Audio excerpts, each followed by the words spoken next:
Приветствуем наших подписчиков и гостей канала Эзотерика для тебя, друзья. Мы вас всех приветствуем в изобилии и достатке.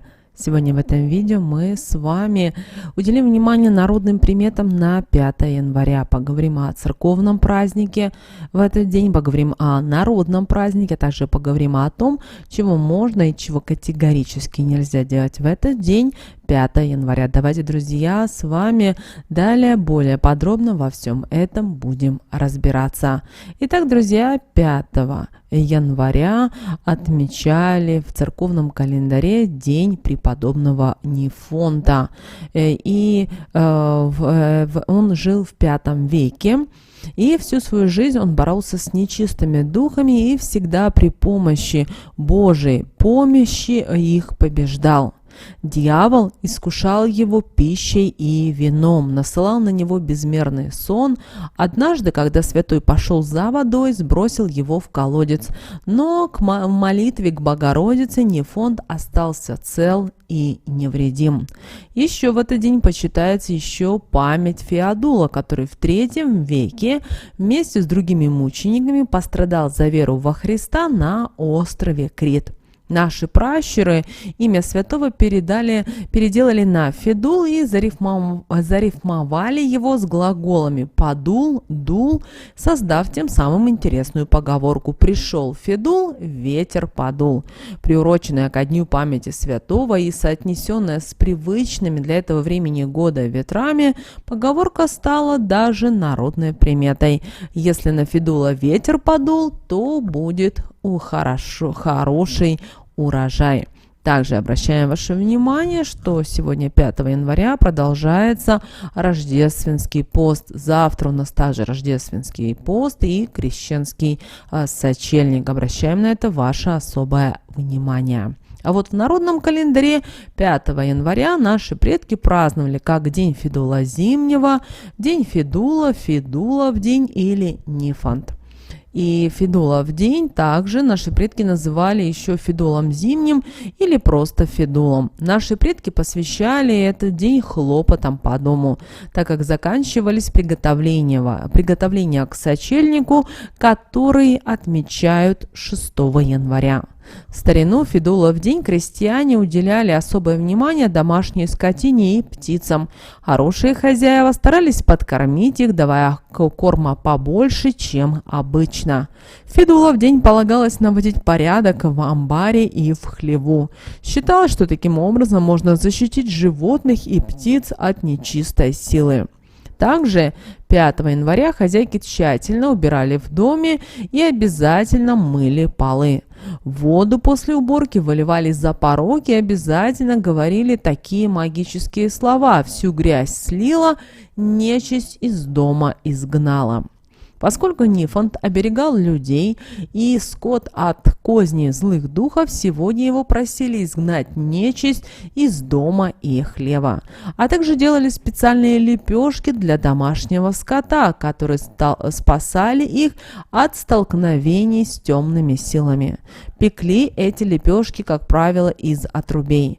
Горячими доставали из печки и закутывали в чистое полотенце, чтобы нечисть, не дай бог, их не коснулась, и теплыми несли в хлеб. В нем предварительно делали уборку и смотрели, нет ли щелей, утепляли соломой, а также вешали по углам чертополоховые колючки, оберегающие от нечистой силы. Птицам 5 января давали прокаленное у печки пшено, кормили их досыта. Также отдавали крошки, оставшиеся от лепешек, приготовленных для домашней живности. Крестьяне в день Федула уже вовсю готовились к Рождеству. Пекли печенье в виде коров, домашних птиц, овец, заворачивали его в полотенце и клали в закрома до праздника Рождества Христова 7 января.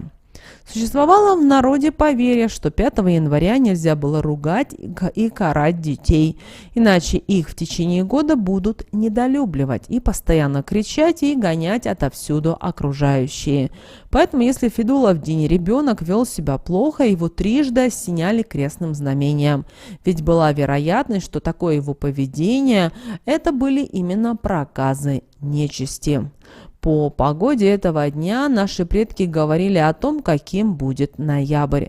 Если ясно и морозно, то в ноябре будет уже солнечно и еще относительно тепло. Если же сыро и слякоть, то будет предпоследний месяц года дождливым и промозглым. Нифонта Кипрского считали и защитником от нечистой силы, верили, что в этот день можно изгнать злых духов из людей, домашних птиц и животных.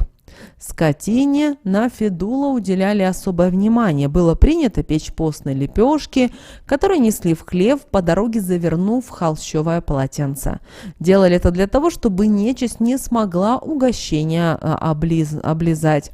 В хлеву лепешки разламывали на части и скармливали животным, а птицам давали зерно. По мнению наших предков, на Федула могут навести порчу на домашних животных и людей. Поэтому было принято печь печенье в форме коровок, овечек, козочек и птицы. Печенье тоже заворачивали сразу в полотенце, чтобы злые духи и следа на них не оставили. Так как 5-й день января считается энергетически сильным днем из-за подходящего к завершению рождественского поста, то в этот день принято было читать священное писание и обязательно молиться Пресвятой Богоматери. Разрешалась в этот день любая работа, в том числе и тяжелая. Именно в этот день можно было проводить все подготовительные работы к празднику Рождества, в том числе и уборку. Следовало в этот день особенно осторожно обращаться с острыми и колющими предметами, так как любое ранение или царапина в этот день грозили перейти в сложный воспалительный процесс. Суеверные люди именно по этой причине предпочитали избегать хирургического вмешательства. Запрещалось в этот день также подшивать подол, так как, согласно народным приметам, таким способом можно было укоротить себе жизнь. 5 января считался и магическим днем, когда любое загаданное желание обязательно исполнялось. Поэтому сегодня читали особенные магические слова, которые помогали свершению задуманного. А мы вам предлагаем провести обряд на исполнение желаний. Федула в день 5 января возьмите муку ржаную и из 3 ее горстей замешивайте тесто на святой воде, проговаривая обязательно такие магические слова. «Скоро Господний день рождения, получу от него благословение, чтобы задуманное мною свершилось, желание поскорее в жизнь воплотилось». Затем из этого теста пекли лепешку и обязательно нужно было съесть в одиночестве.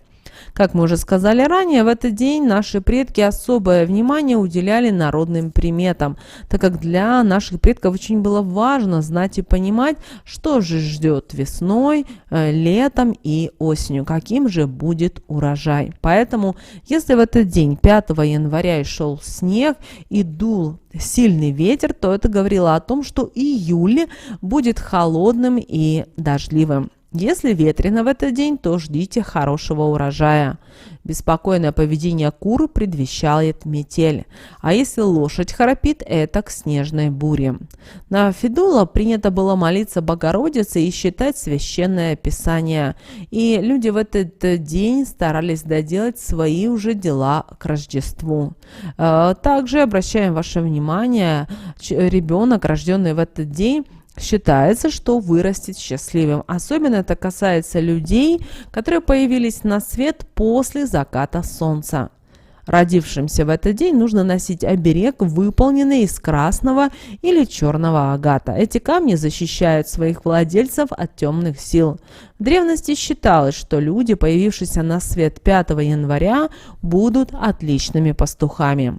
А вот сны в ночь с 4 на 5 января показывают, в каком состоянии находится ваша энергия, сексуальная и творческая, а также внутренняя сила и в целом ваш потенциал. Если сон о чем-то хорошем, то означает, что у вас во всем будет порядок.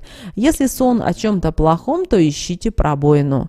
Либо у вас не налажено отношения с противоположным полом, либо вы недостаточно проявляетесь творчески в отношениях и в жизни, либо ваши внутренние силы подрастратились и стоит заняться их восстановлением. Иногда сны этих суток могут показать вам прошлые жизни, но тогда жизнь хочет дать вам прямое указание, с чем вам надо справиться в ближайшее время своей жизни. Теперь давайте поговорим о том, что же можно было делать 5 января. Вы знаете, в Федулов день, именно 5 января, наши предки начинали с посещения церкви. Зажигали свечи, молились святому великомученику Феодулу, прося у него поддержки в домашнем хозяйстве. Святой Феодул считается покровителем домашних животных, он защищает их от нечистой силы. Хозяюшки Федула в день пекли постное печенье в виде фигурок животных. Как правило, это были овечки, коровки или птички. Наши предки свято верили, что такие фигурки смогут отпугнуть злые силы и призовут на помощь добрых духов. Всю еду в Федулов день делали только из постных ингредиентов. Во время рождественского поста, который завершается 6 января, запрещены продукты животного происхождения. В выпечке использовать можно только растительное масло. Для животных хозяйки тоже пекли лакомства в виде постных лепешек из отрубей. Все, что было приготовлено, тут же заворачивали обязательно в чистые полотенца, чтобы темные силы не испортили продукты питания. Лепешки относили в хлеб и вскармливали скотине до последней крошки. Птиц баловали зерном и крошками, оставшимися от хозяйского печенья. Теперь давайте, друзья, поговорим о том, а что же нельзя было делать в этот день 5 января. Вы знаете, основные народные приметы, которые объясняют, что нельзя делать 5 января в день Федула, связаны с нечистью и домашней скотиной. И наши предки считали этого святого главным борцом с нечистой силой и защитником животных. Именно поэтому запрещено было оставлять без присмотра скотину, так как нечисть может в любой момент навредить, перекормить животных, нагнать на них разные болезни или же дразнить их, бить или не давать спать. Нельзя делать в день Федула уборку возле печки, в нашем современном мире возле кухонной плиты, иначе можно потревожить домового, и он не сможет защитить дом от темных сил. Запрещалось людям пить и утреннее молоко в этот день. Им нужно было напоить животных, тогда у них будут силы пережить сильные морозы и нападки недоброжелателей, колдунов и ведьм.